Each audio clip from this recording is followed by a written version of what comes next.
Hi hello ನಮಸ್ತೆ ಸ್ನೇಹಿತರೆ, ಎಲ್ರಿಗೂ ಕೂಡ ಮತ್ತೊಮ್ಮೆ ನಿಮ್ಮ ಯೂಟ್ಯೂಬ್ ಚಾನಲ್ಗೆ ಪ್ರೀತಿಯ ಸ್ವಾಗತ. ಎಕ್ಸೈಸ್ ಸಬ್ ಇನ್ಸ್ಪೆಕ್ಟರ್ ಮತ್ತು ಎಕ್ಸೈಸ್ ಕಾನ್ಸ್ಟೇಬಲ್ ನೇಮಕಾತಿಗೆ ಸಂಬಂಧಪಟ್ಟಾಗೆ ಏನಾದರೂ ಮಾಹಿತಿಯನ್ನು ನೀಡಿ ಅಂತ ತುಂಬಾ ಜನ ಆಸ್ಪಿರೆಂಟ್ಸ್ ಕೇಳ್ತಾ ಇದ್ರಿ. ಸೊ ಇದಕ್ಕೆ ಸಂಬಂಧಪಟ್ಟಾಗೆ ಒಂದು ಮಾಹಿತಿ ಇದೆ. ಅಂಡ್ ಎಕ್ಸೈಸ್ ಸಬ್ ಇನ್ಸ್ಪೆಕ್ಟರ್ ನೇಮಕಾತಿಯನ್ನ KPSCನೇ ಮಾಡುತ್ತೆ. ಸೊ ಹಾಗಾಗಿ ತುಂಬಾ ಜನ ಆಸ್ಪಿರೆಂಟ್ಸ್ ಹೇಳ್ತಾ ಇದ್ರಿ KA ಕೊಡಬೇಕು ಈ ಪರೀಕ್ಷೆನ ಅಂತ. ಬಟ್ ಅದು ಹಿಂದೆಲಿಂದಲೂ ಕೂಡ KPSCನೇ ನಡೆಸ್ಕೊಂಡು ಬಂದಿದೆ. ಅಂಡ್ ಈ ಒಂದು ಎಕ್ಸೈಸ್ ಸಬ್ ಇನ್ಸ್ಪೆಕ್ಟರ್ ಮತ್ತು ಎಕ್ಸೈಸ್ ಕಾನ್ಸ್ಟೇಬಲ್ ಅಂದ್ರೆ ಅಬಕಾರಿ ಉಪನಿರೀಕ್ಷಕರು ಮತ್ತು ಅಬಕಾರಿ ಪೇದೆ ಎರಡೂ ಹುದ್ದೆಗಳಿಗೆ ಸಂಬಂಧಪಟ್ಟಾಗೆ ಆರ್ಥಿಕ ಇಲಾಖೆ ಒಂದು ಭರ್ತಿಗೆ ಅನುಮೋದನೆಯನ್ನ ಈ ಹಿಂದೆ ನೀಡಿರುವಂತದ್ದು ನಿಮ್ಗೆ ಗೊತ್ತಿದೆ. ಅಂಡ್ ಇದಕ್ಕೆ ಸಂಬಂಧಪಟ್ಟಾಗೆ ನೋಡ್ಬೋದು ನೀವು ಈ ಲೆಟರ್ ಅಲ್ಲಿ 13/12/2024 ಒಂದು ಪತ್ರವನ್ನ ಕಳಿಸಿರುವಂಥದ್ದು.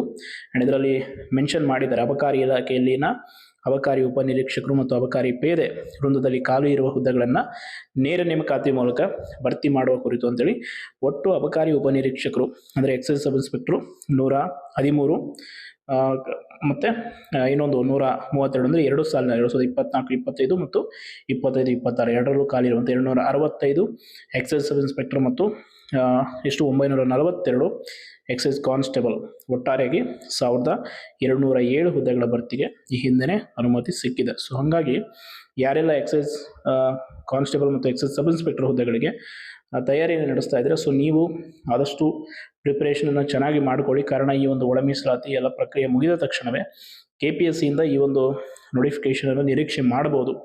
ಯಾಕೆ ಅಂತಂದ್ರೆ ಈ ಹಿಂದೆನೇ ಆಲ್ರೆಡಿ ಆರ್ಥಿಕ ಇಲಾಖೆ ಅನುಮತಿ ಕೊಟ್ಟಿರೋದ್ರಿಂದ ಕೂಡಲೇ ನೇಮಕಾತಿಯ ಅಧಿಸೂಚನೆ ಹೊರಬಿಡಬಹುದು.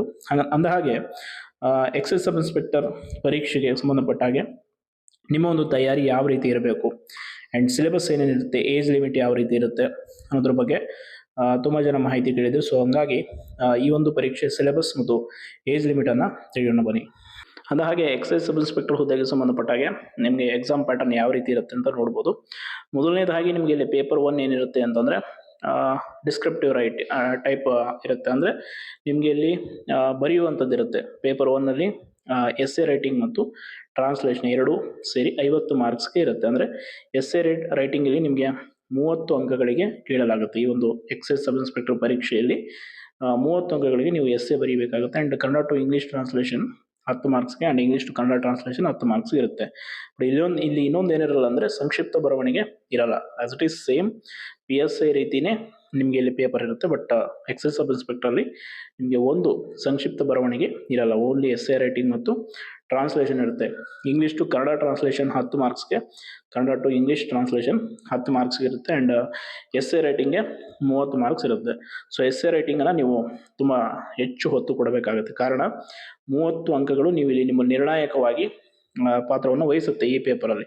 ಸೊ ಹಾಗಾಗಿ ಯಾರು ಪ್ರಬಂಧ ಬರವಣಿಗೆಯಲ್ಲಿ ವೀಕ್ ಇದ್ರೆ, ಸೊ ಆದಷ್ಟು ಹೆಚ್ಚು ಪ್ರಬಂಧದ ಕಡೆ ಹೆಚ್ಚು ಗಮನ ಕೊಡಬೇಕು ಯಾರು ESIಗೆ ಪ್ರಿಪ್ರೇಷನ್ ಮಾಡ್ತಾ ಇದ್ರ. ಆ್ಯಂಡ್ ಪೇಪರ್ 2 ನಿಮಗೆ ಗೊತ್ತಿದೆ, ನಾರ್ಮಲಿ GK ಪೇಪರ್ ಇರುತ್ತೆ.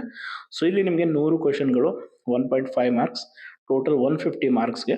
ಇಲ್ಲಿ ನೆಗೆಟಿವ್ ಮಾರ್ಕ್ಸ್ ನಿಮಗೆ ಆಸ್ ಇಟ್ ಈಸ್ ನಿಮ್ಗೆ ಏನಿದೆ ಆಸ್ ಇಟ್ ಈಸ್ PSI ಯಾವ ರೀತಿ ಇರುತ್ತೋ ಅದೇ ರೀತಿ ಇರುತ್ತೆ. ಆ್ಯಂಡ್ ಇಲ್ಲಿ ಮುಖ್ಯವಾಗಿ ನೀವು ಈ ಎರಡೂ ಪತ್ರಿಕೆಗಳನ್ನು ಕೂಡ ತುಂಬ ಗಮನ ಬಿಟ್ಟು ತಯಾರಿನ ಮಾಡ್ಕೊಳ್ಬೇಕಾಗುತ್ತೆ. ಯಾಕಂದರೆ ಪೇಪರ್ 1ನಲ್ಲಿ ಹೆಚ್ಚು ನಿಮಗೆ ನಿರ್ಣಾಯಕ ಅನಿಸುವಂಥದ್ದು ಎಸ್ಸೆ ರೈಟಿಂಗ್ ಆಗಿರುತ್ತೆ. ಆ್ಯಂಡ್ ಪೇಪರ್ 2 ಅಲ್ಲಿ GK. ಸೊ ಈ ಒಂದು ಪರೀಕ್ಷೆಗೆ ಸಂಬಂಧಪಟ್ಟಾಗ ಸಿಲೆಬಸ್ ಏನೇನಿರುತ್ತೆ, ಇದು ಎಕ್ಸಾಮ್ ಪ್ಯಾಟರ್ನ್ ಆಯಿತು. ಹಾಗಾದರೆ ಸಿಲೆಬಸ್ ಏನೇನಿರುತ್ತೆ ಅನ್ನೋದನ್ನು ತಿಳಿಯೋಣ ಬನ್ನಿ. ಅಂದ ಹಾಗೆ ಈ ಪರೀಕ್ಷೆಯಲ್ಲಿ ನಿಮಗೆ ಗೊತ್ತಿದೆ ಎಕ್ಸೈಸ್ ಸಬ್ ಇನ್ಸ್ಪೆಕ್ಟರ್ ಆಗಿರ್ಬೋದು ಅಥವಾ ಎಕ್ಸೈಸ್ ಕಾನ್ಸ್ಟೇಬಲ್ ಎರಡೂ ಪರೀಕ್ಷೆಗೂ ಕೂಡ ಸ್ಪರ್ಧಾತ್ಮಕ ಪರೀಕ್ಷೆ ಮತ್ತು ದೈಹಿಕ ಪರೀಕ್ಷೆ ಎರಡೂ ಇರುತ್ತೆ ಇಲ್ಲಿ. ಹಾಗಾಗಿ ಸ್ಪರ್ಧಾತ್ಮಕ ಪರೀಕ್ಷೆಗೆ ಸಂಬಂಧಪಟ್ಟಾಗೆ ಇಲ್ಲಿ ನಾನು ಮಾಹಿತಿ ಕೊಡ್ತೀನಿ. ದೈಹಿಕ ಪರೀಕ್ಷೆದು ನಿಮಗೆ ಆಲ್ಮೋಸ್ಟ್ ಬೇಸಿಕ್ ಆಗಿ ಗೊತ್ತಿರುತ್ತೆ ಅನ್ಕೊಳ್ತೀನಿ. ಸ್ಪರ್ಧಾತ್ಮಕ ಪರೀಕ್ಷೆಯಲ್ಲಿ ಏನು ಸಿಲೆಬಸ್ ಇರುತ್ತೆ ಅನ್ನುವಂಥದ್ದು ಪ್ರಮುಖವಾದಂಥದ್ದು.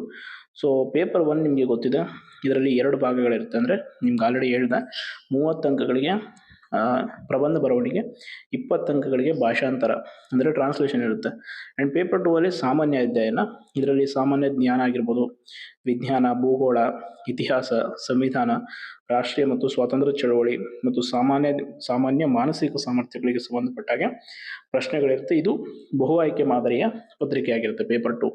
ಪೇಪರ್ 1 ಮಾತ್ರ ನಿಮಗೆ ಇಲ್ಲಿ ಬರೆಯುವಂಥದ್ದು ಇರುತ್ತೆ. ಪೇಪರ್ 2 ಬಹು ಆಯ್ಕೆ ಇರುತ್ತೆ. ಇದರಲ್ಲಿ ಹೆಚ್ಚು ನೀವು ಇತಿಹಾಸದಲ್ಲಿ ಸಂಬಂಧಪಟ್ಟಾಗೆ ಸಂವಿಧಾನ, ರಾಷ್ಟ್ರೀಯ ಸ್ವಾತಂತ್ರ್ಯ ಚಳವಳಿ ಮತ್ತು ಸಾಮಾನ್ಯ ಮಾನಸಿಕ ಸಾಮರ್ಥ್ಯಗಳಿಗೆ ಸಂಬಂಧಪಟ್ಟಾಗೆ ಪ್ರಶ್ನೆಗಳಿರುತ್ತೆ.